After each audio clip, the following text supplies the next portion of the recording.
one chance is everything we've waited for. It's our time, so let me take it home and knock it out of this world. Out of this world where we going. Out of this world, yeah. Out of this world where we going. So come on, let me take it. Waiting and anticipating just to get a chance so we can be great kings. That time now wasting, no more debating. Today, our future creating. Here when we stating, we want the rating. Open a pray, enough deliberating. Yeah, it continues to be cricket out of this world. South Africa, the latest winners at the T20 World Cup, beating Bangladesh in their Group D encounter at Nassau County International Stadium in New York earlier on Monday.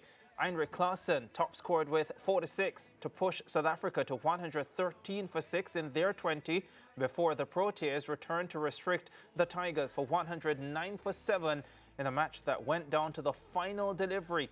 The South Africans winning by 4 runs. The focus for Caribbean fans, though, was their team's second match, which was also their second win, beating Uganda in Guyana on Saturday by a record 134 runs to stay second in Group C. Akil Hussain spun his way to 5-4-11, the best T20 World Cup figures by a West Indian, replacing Samuel Badri as West Indies routed Uganda for 39, tying with the Netherlands for the lowest total ever at the tournament. Earlier, the Windies posted 173 for 5 of their 20. Johnson Charles top scored with 44. Andre Russell got 30 from 17 deliveries. Yeah, important now. Nikhil Uttamchandani joins us via Zoom. Nikhil, welcome to the SportsMax Zone. It's been a wonderful T20 World Cup so far. So many competitive matches. I especially love the low-scoring encounters. A lot of concerns initially about the pitch in New York. The pitch is in New York. But I don't mind what has been happening lately in terms of these tense, low-scoring matches. But how are you feeling at this stage of the tournament with everything that has happened so far? Yeah, to be honest, Ricardo, I think I have thoroughly enjoyed it from viewers' point of view, where the low scores, it's almost like, you know, I've missed this element of T20 cricket where you've got these nail biters, you've got these thrilling low scoring games. You saw today, I mean, every game in New York has pretty much been a nail biter. Yesterday, India, Pakistan, today with South Africa and Bangladesh. And I think, look, what it shows you is the team that adjusts the quickest is going to win this World Cup. We know Australia to be the tournament team that always sort of adjusts quickly based on the conditions that they have. They always have quite a versatile 11. But I think South Africa, what they've shown me in these 3 games in New York is that they are contenders in the same effort. So, yeah, really enjoyed how it's been going so far. And hopefully we continue to get some cracking games going forward. Yeah, let's talk about the West Indies. A pretty massive victory over Uganda on Saturday, I guess.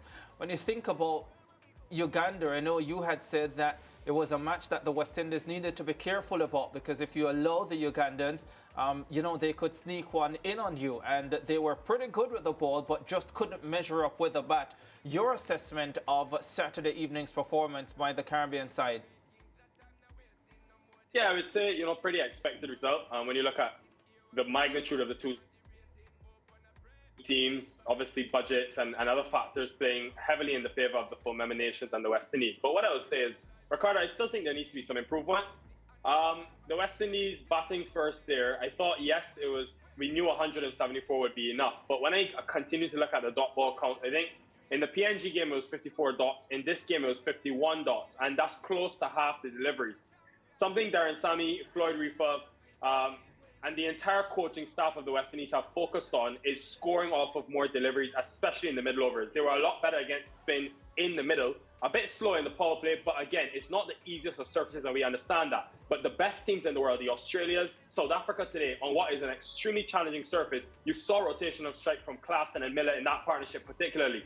And that's why I think if the West Indies want to compete against the best, they want to win against Afghanistan, who have the best spin attack in the tournament, they have got to find a way to score off of more deliveries. So, yes, it was a pleasing performance to see that comprehensive a victory, but I still think there are areas for improvement in that batting department. Yeah, and I think you already know the answer to this one, but I just want to get your thoughts on Ruston Chase not batting in that game and allowing the others to get some time out in the middle. Yeah, the thinking behind that decision is if the West Indies, and they've said this on numerous occasions, if they get a good start and they have their top three batting for probably about the first 10 or 11 overs, they're happy to send in the power because they have so much. What I would have liked to see, though, and I understand where Robman and where Darren Sammy's coming from, but given that Ruston Chase is still relatively new in this role, we saw him in the South Africa series. He only played a couple of games. He was rested. We saw him early in the tournament. They haven't had much to do in terms of a challenge because of that PNG. We saw him obviously in the PNG game, but I just think you want to have him practicing that role. And the way that West Indies are constructed with all this power from 1 to 7, 1 to 8, I want to see Ruston Chase batting at 4 because I think it allows the Robman Powers, the Rutherfords, the Russells to bat around him. And he too can go sort of big in the last 5. So I was slightly disappointed that he didn't come in at number 4 just to give him that sort of repetition, that practice in that role. But again, I completely understand the thinking into what they're searching for going forward in the tournament. Yeah, and you know, Nikhil, many people are usually wise after the fact. And what I want to also add is, you know, as difficult as it is, and many a times, again, we're looking at the West Indies and how they're going about getting the job done. Some of us feel as if, you know, they're taking it the longer route, they're getting it done the harder way. But another player that I felt, you know, really stepped up with the ball, Akil Hossain, of course, we spoke about him, but Alzari Joseph and how he went about when he got the opportunity, I felt as if, you know, he was able to add more pressure on the opponent and just wrap the game up in 10 overs.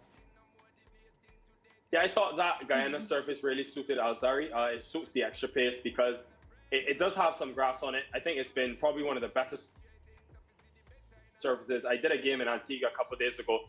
That looks a really good batting surface, but I think what I like about Guyana is that there's a good balance between bat and ball. So I thought that surface with the little bit of green grass it has, the dew factor with the ball sliding on, it really suited Alzari. The challenge now will come in Trinidad and Tobago, where weeks ago there was green grass on the surface, but we know in Trinidad to be on the slower side. So you have to show us some different skills. But it was a confidence-boosting performance for someone that obviously was expensive at the IPL. Didn't get off to the best of starts in that PNG game. Thought he could have been probably a bit more clinical, a bit tighter. But great performance from him to see just him being ruthless. And that's what we want with that extra pace. Yeah. All right, Nikhil. Well, you know, we want to thank you for joining us. We'll talk to you again really soon because we have a lot more World Cup matches to look forward to. We're letting you go a bit early because I have to finish, Ricardo, with something we started. No problem. Enjoy. All right. So he's gone now, Ricardo, so I get the opportunity to fix you. So during the break, right, I checked the scores. And, you know, I said it before we actually went on to bowl. I said, let's wrap this up in 10 overs. And my friend said they're predicting 64. I'm a cricketer. And then I responded by saying, it looks like it's going to be 40. Wow. Congratulations. I'm going to give you Leje's trophy. All right, I'll take that for sure. We have to play New Zealand next. That's one I'm really looking forward to. I'll do my predictions, I think, on set, so that way I have it on record. Yeah, and I tell you what, that's an important game, right? Because the New Zealand encounter, I know the thinking is you win 3 games and you get through to the Super 8 stage of the tournament. And yes, that might be the case. But if you have a group like the way this West Indies group is setting up, you could potentially have 3 teams finishing with 3 wins. Yeah. At this stage, if that happens, it does favour West Indies and Afghanistan because they have a superior net run rate at this stage. But that can change because there are still matches to play. So I think for West Indies, it's very important that they win that New Zealand game on Wednesday because that confirms their spot in the Super 8s. Regardless of what happens going forward. So for me, that is an extremely important match. And also, I don't think you want to go into that Afghanistan match. Thank goodness me, that match has been played in St. Lucia, and I hope the surface that we get in St. Lucia is what is the norm there, because I think which would suit the West Indies. Which I think would suit the West Indies, because I think that surface in St. Lucia is probably one of the best surfaces in the Caribbean in terms of offering enough for both batsmen and bowlers. So I look forward to us playing Afghanistan there, but I just feel that New Zealand game is so important. You don't want to go into that Afghanistan game needing to win to make it to the last day. And not at all because of the fact that Afghanistan won their match in such a dominant manner.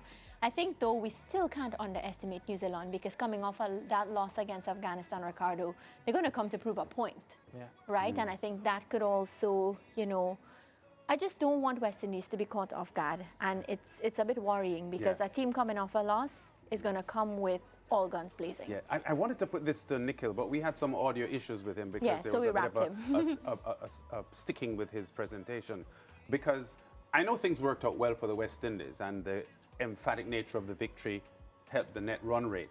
But when they won the toss, I was thinking that they would have sent Uganda to bat first and bowl them out for 20. Because I had said on Friday's show that, well, I just thought Uganda's batting was so weak that they could send them in, bowl them out very, very cheaply, and then take 2 or 3 overs to knock the winning runs. So, but I understand why they batted, because I think there was a feeling that the batsmen needed some time at the crease to get themselves acclimatized and get themselves into the rhythm of the T20 World Cup tournament, because a lot of the batters haven't had an opportunity yet. But I thought that was I'm not sure how easy a decision it was for the team, having won the toss, to decide to bat, because there were pluses to making Uganda bat first because their batting is so weak. I tell you what, Lance, this may sound controversial, right? But I actually believe that's a negative way of playing the cricket, because in doing that... Which way is negative? What you are suggesting that they should have... put Uganda into bat. Yeah, bowled first. Yes. Just for the reason that it is an opportunity to increase their net run rate. Because for me, what that does is to say, well, we expect, or there's a strong possibility that we will lose against New Zealand or we will lose against Afghanistan, and it will come down to net run rate. I think if you are the West Indies, the thinking has to be, how do we put ourselves in the best position to win all 4 games in the preliminary round? And the thinking on Saturday was, part of that is ensuring that as many of our batsmen get an opportunity to get out there, get used to the conditions, get used to playing in the World Cup, feel part of the World Cup. You bowled Uganda out for 20 or 30 or 40 and then blaze it off in 3 or 4 overs. For me, it does not do a lot for you as a team. Yeah, you don't get much. And it doesn't give you the type of preparation that I think especially the batting unit needs going into a tough New Zealand match and going into a tough Afghanistan match. So I appreciate the way that coach Darren Sammy and captain Rovman Powell assessed that situation and the way they decided to take it on. I hear you, and I understand the reasons why they opted to make the decision they did, having won the toss. But I'm not sure I agree with the point that you made, that if it is that they had sent Uganda into bat, it would be a recognition on their part that they may lose against Afghanistan or New Zealand. So they needed to beef up their net run rate. I just think it would be tournament strategy. Your net run rate needs to be maximized. And that was one way to do it. So I would think more tournament strategy and not as a safety measure to say if you would have lost against New Zealand or Afghanistan. But you only need net run rate if you lose against New Zealand on Wednesday. But sometimes, once you beat New Zealand on Wednesday, you are now into the Super 8s of the competition, and so there's no need anymore to think about net run rate. So the thinking is, let us prepare to win on Wednesday. I get what Lance is saying, because what if we are in a position, what's the first thing people are going to say? You could have done this the other way, and then we would have never been in this position. Well, as I said, I accept the thinking, the strategy. Yes. I'm just saying that having won the toss, I thought they would have considered putting Uganda into bat, because it would have been one way to ensure that they could have maximized the net run rate issue, because there's no profit in the West Indies coaching setup. So not that you aren't feeling that you should win against New Zealand and Afghanistan, but no one knows what's going to happen. But And I as I hear said, you, right? all's well that ends But well. and- again, I think the best preparation for that West Indies team heading into the New Zealand match was to get practice out in the middle for the batsmen, because make no bones about it, especially on these slower surfaces, they need the reps. The batting side needs the reps so that when they get into those tougher matches, they have that, I'm going to use the word experience loosely, behind them of playing in the tournament, of being able to work out situations. And I don't think Ricardo, we had to there's prepare. so much value to be put on that. That, for me, Lance and Mariah, is way more important than thinking about net run rate at No. this stage of the game. Well, I disagree with you there. I think we should have prepared in the warm-up matches. No, and I because would it's go not with the the net same. run It's rate not the same. because on technicality, Tournament anything play can happen. and warm-up play are two completely different things. The type of freedom you feel as a sportsman or a sportswoman when there is nothing on the line or significantly less on the line, it is not the same as when you are feeling the pressure of the moment of being in a tournament, and if you lose, you could be out. This is Group A of the tournament. India and USA both on 4 points. Canada on 2. Pakistan in real trouble. Ireland in there as well. So Pakistan are hoping at this stage that Ireland will beat the USA. That will give them their best chance of still making it through to the Super 8s. Scotland and Australia, Scotland leading on 5 points, Australia on 4 points. This is another really good group, Lance and Mariah, because England find themselves in a spot of bother. The last thing that England will want in this group is for the Scotland-Australia match to be rained out, to end as a no result, because that will eliminate England. So at this stage, they want Scotland to lose their remaining matches. They win their remaining matches. And yeah, that means Australia, England would go through. Here's the Afghanistan-West Indies group, and this is another really close one. If West Indies beat New Zealand on Wednesday, then they are safe. If they lose to New Zealand, then New Zealand is in pole position, because then New Zealand would have the two weakest teams in the group to play. That's Uganda and Papua New Guinea. Yes. That's why, for me, that New Zealand match is so important come Wednesday. Then South Africa, Bangladesh, Netherlands, Nepal, and Sri Lanka. This is, South Africa, by winning today, very much in control of this group. The others fighting for that second position. Right. That's how the groups are shaping up. Exciting, no? Out of this world. Out of this world. All right, let's go out of this segment to the break. This moment is all that I've been dreaming of. Somewhere I feel it in my soul. One chance is everything we've waited for. It's our time, so let me take it home and knock it out of